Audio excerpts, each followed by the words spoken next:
You mean it's business? Yeah, I think so. Shut up! Hey?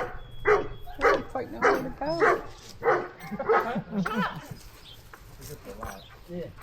Okay, easy. Yeah. Come here. Go back. Go back. Go back. There. Hi, settle down. Settle. There we go.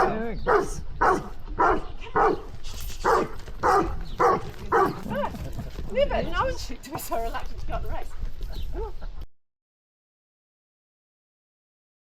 We have a catching pen, our shearing plant, shearing stand, and a chute for the sheep to go out when we're finished.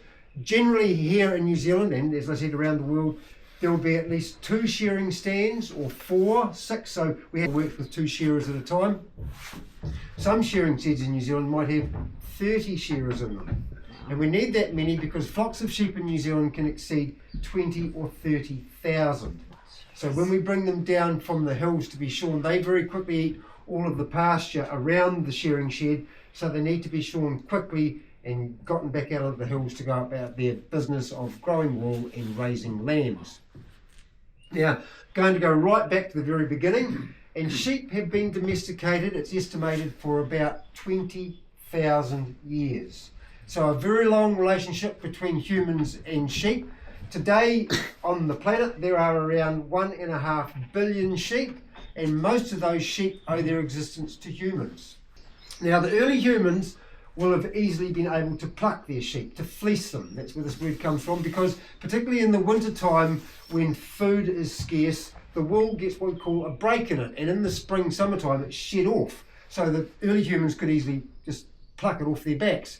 But as we got involved with the breeding and feeding of the sheep, this system became quite inefficient, and then humans started using knives to cut the wool off. And then about 5,000 years ago in the Bronze Age, the Vikings and Romans developed hand shears. And we know this because they've been dug from archaeological sites over time and carbon dated. Do have some photos here of some Roman and Viking shears. They haven't changed a whole lot in 5,000 years. This is a pair of shears I'm going to be shearing with today. Quite similar to those ones. These are high carbon steel, so they're quite hard. Those bronze ones are made from bronze, so a bit softer, but still quite innovative in their time. I'm going to do something that for a lot of my life I was led to believe was a female only thing. I'm going to multitask. I'm going to work and talk at the same time. That's such a talent. Down.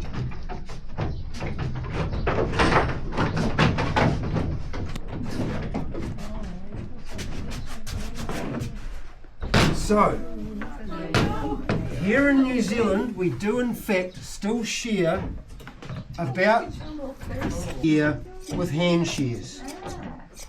And we do that in the late winter and early springtime. So not only can I multitask, I'm a mind reader. I can tell you people are thinking, that's a very strange time to be shearing a sheep in the late winter, early spring. But we do it for a couple of very good reasons. Now, reason number one, this is not a very good shearing sheep, is we're usually shearing those merinos and with their high value wool. And their high value wool is in fact at its most valuable in that late winter and early springtime. So the farmer wants to harvest his crop of wool when it's at its most valuable.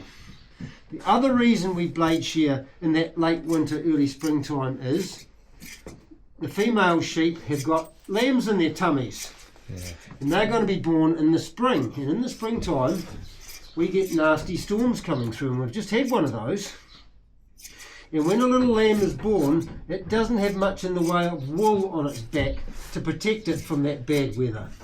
So by having its mother shorn before it has the lambs, the mother will feel the cold much more readily, and so will take its lambs to shelter. So it actually increases by shearing the ewes before they lamb. Now the merinos, as I've mentioned, are bred almost exclusively for their ability to grow wool, and they're not very good mothers. And they're not very good survivors in bad weather. So that pre-lamb shearing can increase your lamb about 20%, which is quite a big difference. Now, in my time as a blade shearer, remembering that this blade shearing's been going on for about 5,000 years, I haven't been doing it quite that long, but I've been doing it a while, and I've spent a lot of time like this, bent over with my head lower than my butt, and that's actually caused a lot of blood to rush to my brain, and that's made me think a lot. And I figured something out. I figured out at 5,000 years old, this blade shearing is probably the oldest profession known to mankind, despite what some people say about a certain other bunch of professionals. I figured out, I've got a good reason for that too. I'm pretty sure those other professionals saw the blade shearers fleecing the sheep, and they figured out that they could fleece the shearers.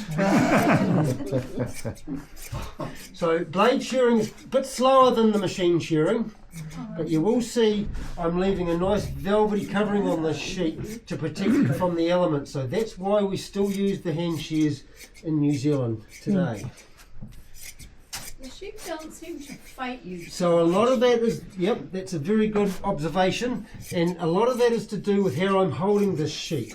I'm not making it feel threatened, I'm not hurting it, and it has tried to struggle and get away, but the way I hold it is such that it couldn't get away, and so it thinks, well, why would I bother trying to get away when I can't get away, and I'm not actually in much fear of being hurt here, so I'll just sit here until this is over.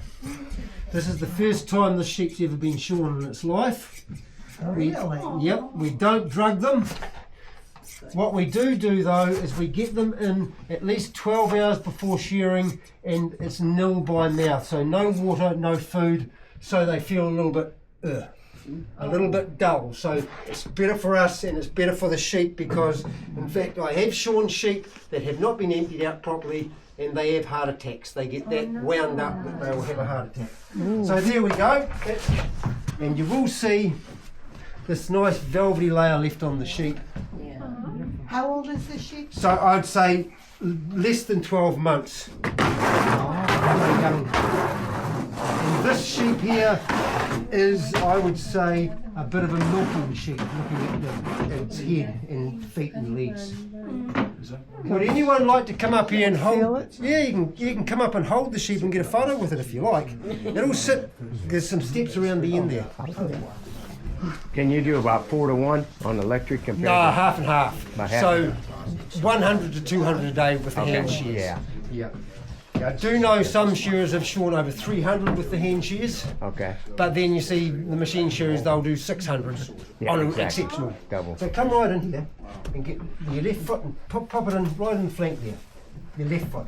My left foot. Yep, left foot in there. Here? No. Oh, okay. Yep, and your right foot round behind the shoulder. Come forward with your right foot. Come forward. No, here. There you go. There you go. Dale, look up. Just keep that head up a wee bit. There you go. There you go. You look like a pro.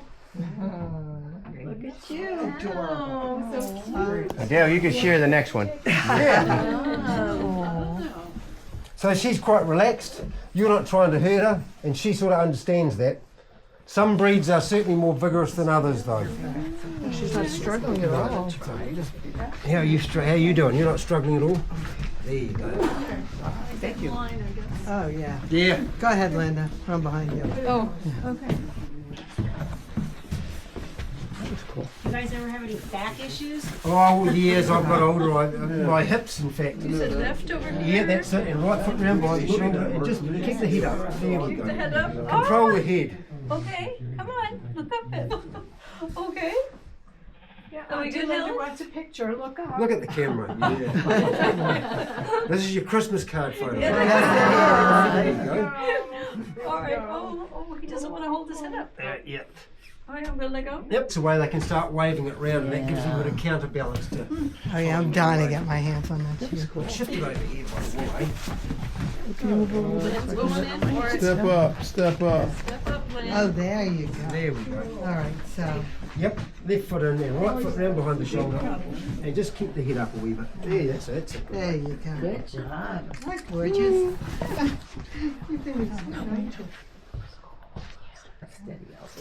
I don't either. That's Oh, but I was okay.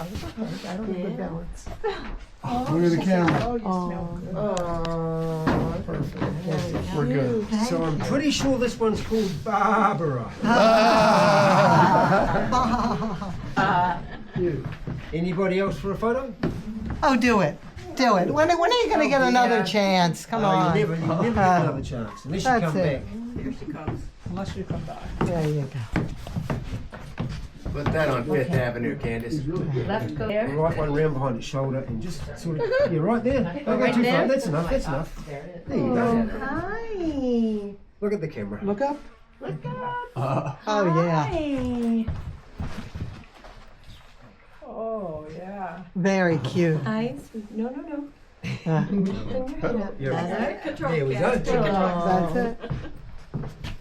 All That good. was fun. Right, so Get down, it'll be okay. what I'm going to do now, copy it over my friends. That was the hard part. I was afraid of my Jack's balance. made a great job of this. So if we're shearing sheep with a lot of wool on, short wool we sort on the board like this, but if it's a very woolly sheep, the fleece is picked up like this, and we come along here, and this is what we got. He's got one on there. I'll move this seat.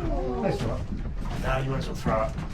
And yeah, come along. This is something quite soft. That one, yes.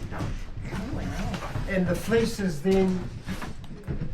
That's a merino stuff. Oh, and it's completely different texture. Yeah, it is. Isn't Yeah. it? So the fleece is then Yeah. thrown onto the table, and then we can sort the dirty wool and the short wool and the.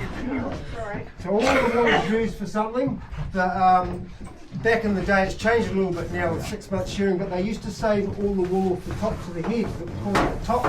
It's a very bouncy sort of wool, and they would sell that to a company called Adidas. You know what Adidas is? The top what he's talking about there.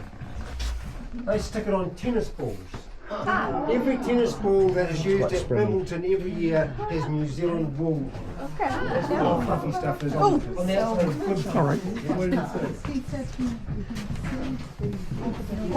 So this will go into garment stuff. This merino stuff, a lot of it goes to Italy, and they make it into them fancy suits that the mafia wear. Is 100% of it useful? Absolutely, everything. everything is used. The lower grade wool will go into felting for products like my shoes or insulation.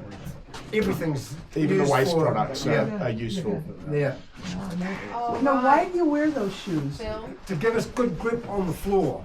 Because they look like they're slippery. Yeah, no, they're quite grippy, but if we want to move our feet, we can. Like ballerina slippers, pretty much. Phil, Yep. sorry, we probably need to wrap it up. Okay, good to go. Yep. Amazing. I think I'm starting to have your presentation memorized. And then whenever you don't tell a joke, I get a little, upset. But if you guys do have any additional questions, please feel